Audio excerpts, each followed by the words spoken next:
അപ്പോൾ ഇന്ന് നമ്മൾ റെഡിയാക്കാൻ പോകുന്ന സംഭവം എന്താണെന്ന് വെച്ചിട്ടുണ്ടല്ലോ, വളരെ നിസ്സാരമായിട്ട് നമുക്ക് എളുപ്പം തയ്യാറാക്കാൻ പറ്റുന്ന ഒരു റെസിപ്പിയാണ്. അതായത് എല്ലാവർക്കും അറിയാവുന്ന സംഭവം തന്നെ, ബ്രെഡ് ഓംലെറ്റ്. അപ്പം എങ്ങനെ നമുക്ക് പെട്ടെന്ന് ഒരു 5 മിനിറ്റ് കൊണ്ട് റെഡിയാക്കുക എന്നുള്ളതാണ്. അപ്പോൾ നമ്മളത് ബ്രെഡ് എടുത്തിട്ടുണ്ട്, മുട്ട എടുത്തിട്ടുണ്ട്, നമ്മുടെ അതിനുള്ള സാധനങ്ങളൊക്കെ നേരത്തെ തന്നെ എല്ലാം റെഡിയാക്കി വെച്ചിട്ടുണ്ട്. നമ്മുടെ സവോള ചെറുതായിട്ട് അരിഞ്ഞതുണ്ട്, പിന്നെ ഇഞ്ചിയുണ്ട്, പിന്നെ പച്ചമുളകിന്റെ കൂടെ തന്നെ കുറച്ച് പഴുത്ത മുളകും, അതിന്റെ കൂടെ മല്ലിയില. നമുക്ക് ആദ്യം ഈ മുട്ട ഒന്ന് പൊട്ടിച്ച് മിക്സ് ചെയ്തെടുക്കണം. നമ്മളിപ്പോൾ ഒരു ഫോർക്കാണ് നമ്മൾ എടുത്തിരിക്കുന്നത് പൊട്ടിക്കാനായിട്ട്. അപ്പോൾ 4 മുട്ടയാണ് നമ്മൾ എടുത്തിരിക്കുന്നത്. നമ്മുടെ വീട്ടിൽ എത്ര ആൾക്കാരുണ്ടോ അതിനനുസരിച്ചിട്ട് നമുക്ക് മുട്ടയുടെ എണ്ണം കൂട്ടുകയോ കുറയ്ക്കുകയോ ഒക്കെ ചെയ്യാം. ഇപ്പൊ നമ്മൾ 4 എണ്ണം എടുത്തിരിക്കുന്നത്. നമ്മളിത് ഇച്ചിരി സ്പൈസി ആയിട്ടാണ് ഉണ്ടാക്കുന്നത്. അപ്പൊ നമ്മള് 4 മുട്ടയും പൊട്ടിച്ചതിന് ശേഷം നമുക്ക് ഇതിനകത്ത് സാധനങ്ങളൊക്കെ കൂടെ എല്ലാം പൊട്ടിച്ച് റെഡിയാക്കി സെറ്റപ്പ് ആക്കിയിട്ടുണ്ട്. ഇനി നമുക്ക് ഇതിന്റെ അകത്തോട്ട് നമ്മുടെ സവോള ചേർത്ത് കൊടുക്കാതെ. അപ്പോൾ 4 മുട്ടയ്ക്ക് നമ്മൾ എടുത്തിരിക്കുന്നത് വെച്ച് കഴിഞ്ഞാൽ ഒരു മീഡിയം വലുപ്പത്തിൽ സവോള നമ്മൾ എടുത്തിരിക്കുക. അപ്പോൾ അത് നല്ല നൈസായിട്ട്, അതായത് പൊടിയായിട്ട് നമുക്ക് അരിഞ്ഞെടുക്കണം. എന്നാലേ ഉണ്ടല്ലോ ആ ഓംലെറ്റ് എടുക്കുമ്പോഴത്തേക്ക് അതിനൊരു ടേസ്റ്റും. ഇനി നമ്മളൊരു ചെറിയ കഷ്ണം ഇഞ്ചി അതും കൊത്തി അരിഞ്ഞെടുത്താണ്, അതോടെ ഇടാം. ഇനിയും നമ്മുടെ പച്ചമുളകാണ്. പച്ചമുളക് നമുക്ക് എരിയുടെ അനുസരിച്ചിട്ട് ഇട്ടാൽ മതി. ഇത് അത്യാവശ്യം എരിയുള്ളതാണ്.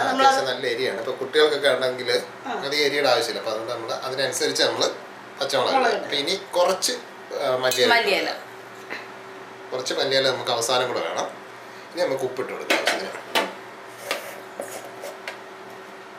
അപ്പൊ ഈ നമ്മൾ ഇട്ട പച്ചക്കറിയും എല്ലാത്തിനും കൂടെ ആവശ്യത്തിനുള്ള ഉപ്പിട്ട് കൊടുക്കണം. ഇപ്പം 4 മുട്ട എന്ന് പറഞ്ഞാലും മുട്ടയെല്ലാം ഇപ്പൊ ഒരേ അളവിലുള്ള വലിപ്പമൊന്നുമില്ല. ഇതിന്റെ കൂടെ നമ്മളുണ്ടല്ലോ ഒരു ഡ്രോപ്പ് വെള്ളം ഒഴിച്ചിടണം. കൂടുതലാവല്ലേ. ഇതുണ്ടല്ലോ നന്നായിട്ട് നമ്മുടെ കുരുമുളക് പൊടിയും കൂടെ. കുരുമുളക് പൊടി നമുക്ക് അവസാനം കുറച്ച് ഇട്ട് കൊടുക്കണം. എന്നാലേ ഉണ്ടല്ലോ ആ ഓംലെറ്റിന്റെ ഒക്കെ ഒരു ടേസ്റ്റ് കറക്റ്റ് ടേസ്റ്റ് വരണമെങ്കിൽ. ഇപ്പൊ ഇത് നമ്മൾ കോഴിമുട്ട എടുത്തിരിക്കുന്നത്. താറാമുട്ട വേണമെങ്കിലും ഉപയോഗിക്കാം. നമുക്ക് ഇവിടെ ഇപ്പൊ താറാമുട്ട കിട്ടാനായിട്ട് മാർഗ്ഗമില്ല. അതുകൊണ്ടാണ് നമ്മൾ താറാമുട്ടയാണെങ്കിൽ കുറെ കൂടെ വലുപ്പമുണ്ട്. അപ്പോൾ ഒരു 3 മുട്ടയൊക്കെ ഉണ്ടെന്നുണ്ടെങ്കിൽ അത്യാവശ്യം നമുക്ക് 2 പേർക്ക് കഴിക്കാനുള്ള റെഡിയാക്കി എടുക്കാം. നമ്മൾ ഈ മുട്ട നമ്മൾ മിക്സ് ചെയ്യുന്ന സമയത്ത് തന്നെ ഇപ്പുറത്ത് പാൻ വെച്ചിട്ടുണ്ട്. അപ്പൊ അതിൽ ആദ്യം ഒരു പരിപാടിയുണ്ട്. നമുക്ക് ബ്രെഡ് ഒന്ന് ചെറുതായിട്ട് ടോസ്റ്റ് ചെയ്യാം. അതൊന്ന് മരിച്ചെടുക്കണം. അപ്പോൾ ഉണ്ടല്ലോ കുറച്ചുകൂടെ നല്ല ടേസ്റ്റ് ആയിരിക്കും സംഭവം. വെളിച്ചെണ്ണയ്ക്കകത്താണ് നമ്മൾ പരിപാടി നടത്തുന്നത്. എണ്ണ നമ്മൾ ഒഴിച്ചിട്ടുണ്ടെങ്കിൽ അതൊന്ന് ബട്ടർ വേണമെങ്കിലും ഉപയോഗിക്കാവേ. ബട്ടറോ ചീസോ ഇത് വേണമെങ്കിലും നമുക്ക് ഉപയോഗിക്കാം. ബ്രെഡ് ഇപ്പൊ നമ്മള് ആവശ്യം അനുസരിച്ചുള്ള ബ്രെഡ് നമുക്കൊന്ന് മുറിച്ചെടുക്കാം. അതിൻ്റെ കൂടെ തന്നെ നമ്മുടെ മുട്ട ഇവിടെ നന്നായിട്ട് മിക്സ് ആയിട്ടുണ്ട് സംഭവം. ഇപ്പം ഈ മല്ലിയിലൊക്കെ ഉണ്ടല്ലോ, മല്ലിയില ഇഷ്ടമില്ലാത്തവർക്ക് മല്ലിയില ചേർക്കണ്ട. അതിന് പകരം വേണമെങ്കിൽ നമുക്ക് കറിവേപ്പിലയും ചെറുതായിട്ട് ഇങ്ങനെ മുറിച്ചൊക്കെ ഇടാം. അപ്പോഴും നല്ലൊരു ടേസ്റ്റ് കിട്ടും. ഇത് നല്ല ബ്രൗൺ കളറുള്ള ബ്രെഡ് അല്ലേ? ഇത് ഗോതമ്പിന്റെ ബ്രെഡ്. ഇപ്പൊ നമുക്ക് 2 സൈഡ് വിട്ട് ഇതൊന്ന് മുറിച്ചെടുക്കാം. നമ്മുടെ മുട്ടയൊക്കെ നമ്മൾ മിക്സ് ചെയ്ത് റെഡിയാക്കി വെച്ചിട്ടുണ്ട്. അപ്പോൾ ഇനി ഇതൊന്ന് മുറിച്ചെടുക്കുന്നൊരു താമസം. ബ്രെഡ് നല്ല അടിപൊളിയായിട്ട് നമ്മൾ മുറിച്ചെടുത്തിട്ടുണ്ട്. അപ്പോൾ ഇനി ഈ പാനിൽ തന്നെ നമ്മൾ ഓംലെറ്റ് കൂടെ അപ്പം കുറച്ചുകൂടെ നമുക്ക് എണ്ണ ഒഴിച്ചു കൊടുക്കാം. ഇല്ലെങ്കിൽ ഉണ്ടല്ലോ അതിൻ്റെ അടിയിൽ പിടിക്കും. മതി, ഒത്തിരി എണ്ണ വേണ്ട. ഇനി അതൊന്ന് എല്ലായിടത്തോട്ടും ഒന്ന് സ്പ്രെഡ് ചെയ്യുക. ഇത് തൂക്കുന്ന മറ്റേ ബ്രഷൊക്കെ ഉണ്ടെങ്കിൽ എളുപ്പം നമുക്ക് സെറ്റ് ചെയ്തെടുക്കാം. പക്ഷെ ഉണ്ടല്ലോ ഇങ്ങനെ ഇതൊക്കെ ഉണ്ടല്ലോ ആ തട്ടുകട എഫക്റ്റ് വരുത്തുന്നുണ്ട്. നമ്മൾ എണ്ണ കൂട്ടിയിട്ടത് അതുകൊണ്ട് തട്ടുകട എഫക്റ്റിന് നമുക്ക്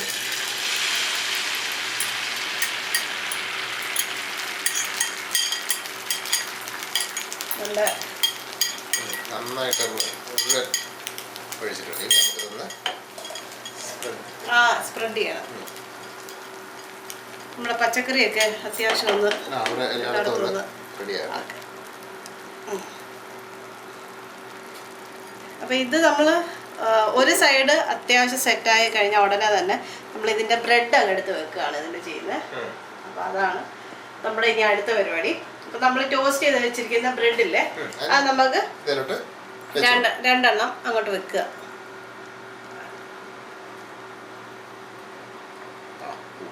അപ്പൊ ഇനി ഇതൊന്ന് സെറ്റ് ആവട്ടെ. ഒരു സൈഡ് നന്നായിട്ടൊന്ന് സെറ്റ് ആയിട്ട് വേണം നമുക്ക് തിരിച്ചിടാം. അപ്പൊ അതൊന്ന് വേഗം. അപ്പോൾ ഓംലെറ്റ് നമ്മൾ നന്നായിട്ട് വെന്തൊക്കെ വരുന്നുണ്ട്. അപ്പോൾ അതിൻ്റെ ഒരു മണമൊക്കെ വന്നു. അപ്പോൾ നമുക്കുണ്ടല്ലോ ഒരു ശകലം കുരുമുളക് പൊടി കൂടെ അതിൻ്റെ പുറത്തോട്ട് ആ ബ്രെഡിൻ്റെയും എല്ലാം പുറത്തോട്ട് നമുക്കൊരു ശകലം കുരുമുളക് പൊടിയും കൂടെ കൊണ്ടിട്ട് അത്യാവശ്യം നല്ല സ്പൈസി ആയിട്ടുള്ള പിന്നെ ഒരു ശകലം മല്ലിയില കൂടെ മതി. ഒരുപാട് വേണ്ട, നമ്മൾ മല്ലിയില ആവശ്യത്തിന് ഇട്ടിട്ടുണ്ട്, ഇത്ര മതി.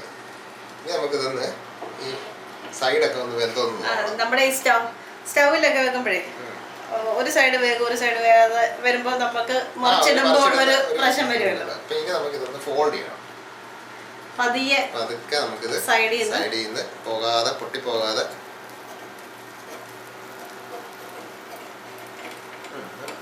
സാഹസികം മുട്ട തിരിച്ചിടുന്നത് എപ്പോഴൊരു അതെ. നമ്മൾ ഈ തട്ടുകടയിലൊക്കെ ഇങ്ങനെ പൊക്കി എടുത്ത് അവരിടുന്ന കാണുമ്പോഴത്തേക്ക് നമ്മളിങ്ങനെ വയലോട്ട് നോക്കി നല്ല രസമാണ് കാണാനായിട്ട്. നല്ല ബാലൻസ് അതൊക്കെ അവർക്കല്ലേ. നിത്യത്തൊഴിൽ അഭ്യാസം എന്നൊക്കെ പറയുന്നതാണ്.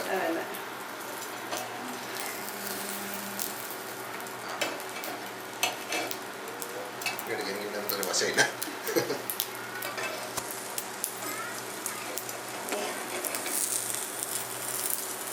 നമ്മൾ ആ ബ്രെഡിനകത്ത് ചെന്ന് റോൾ ചെയ്ത് എടുത്തിട്ടുണ്ട്. നല്ല ഈ സൈഡിൽ നിന്ന് ഇനി നമുക്ക് നല്ല മുഴുവൻ കൂടെ ഒന്ന് മറിച്ചിടണം.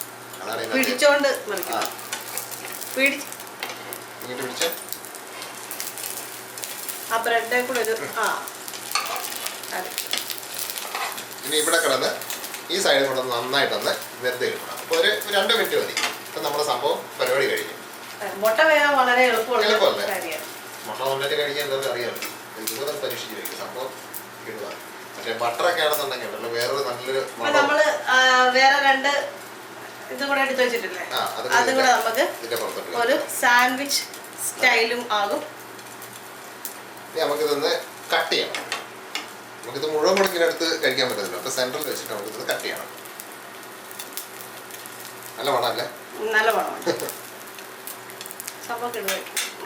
കട്ട് ചെയ്യട്ടെ. Happy birthday. കേക്ക് മുറിച്ച് ആഘോഷിച്ച് ഇന്നത്തെ ബർത്ത്ഡേ. ഓംലെറ്റ് മുറിച്ച് ആഘോഷിക്കുക. അപ്പൊ നമ്മുടെ പരിപാടി ഏകദേശം ഫിനിഷായി. ഇനി വേണം നമുക്ക് ഒന്നും കൂടെ ഒന്ന് തിരിച്ചിടാം. ഈ തിരിച്ചിടലാണ് ഇതിന്റെ അകത്തൊരു സാഹസികമായ പ്രവൃത്തി. അതൊക്കെ നമ്മൾ സ്ഥിരം ചെയ്യുമ്പോൾ ബാക്കിയൊക്കെ എല്ലാവരും എളുപ്പമുള്ളൊരു പരിപാടിയാണ്. അപ്പൊ നമ്മുടെ പരിപാടി കഴിഞ്ഞ് ഇനി നമുക്കിത് കഴിക്കേണ്ട ഒരു താമസമാണ്. ഇപ്പൊ നമുക്ക് സ്റ്റവ് ഓഫ് ചെയ്തേക്കാം.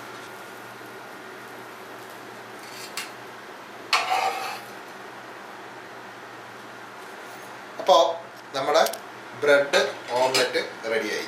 ഇനിയിപ്പോൾ ഇത് ഒന്ന് തണുത്ത് കഴിച്ചിട്ട് കഴിക്കുക. എത്ര വിശപ്പുണ്ടെങ്കിലും നമുക്ക് പെട്ടെന്ന് ചെയ്തെടുക്കാൻ പറ്റുന്നൊരു ഈസി റെസിപ്പി. ഇത്രയുള്ള സംഭവം.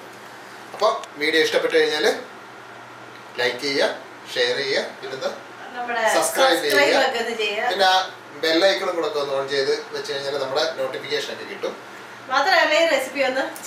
പരീക്ഷിച്ച് കഴിയും. ഇതല്ലേ നമ്മള് ഈ എന്താ ബാച്ചിലേഴ്സിനൊക്കെ രാവിലെയൊക്കെ ജോലിക്കൊക്കെ പോകുമ്പോഴത്തേക്ക് പെട്ടെന്ന് നമുക്ക് റെഡിയാക്കാൻ പറ്റും. ഇപ്പൊ നമ്മള് മറ്റേ ഇഡ്ഡലി ദോശയൊക്കെ ഉണ്ടാക്കുന്ന താമസം വന്നില്ല. പെട്ടെന്ന് ഒരു മുട്ട മുട്ടിക്ക് സംഭവം റെഡിയാക്കി കഴിച്ചിട്ട് പോവുക. പിന്നെ നമുക്ക് സ്കൂളിൽ പിള്ളേർക്ക് ടിഫിൻ ആയിട്ടൊക്കെ വേണേലും കൊടുത്തുവിടാം, സ്നാക്സ് ആയിട്ടൊക്കെ കൊടുത്തുവിടാം. അപ്പൊ അടുത്ത ഒരു വ്യത്യസ്തമായ റെസിപ്പി ആയിട്ട് നമ്മള് നാളെ തന്നെ വരുന്നതായിരിക്കും. അപ്പൊ എല്ലാവർക്കും ബൈ ബൈ.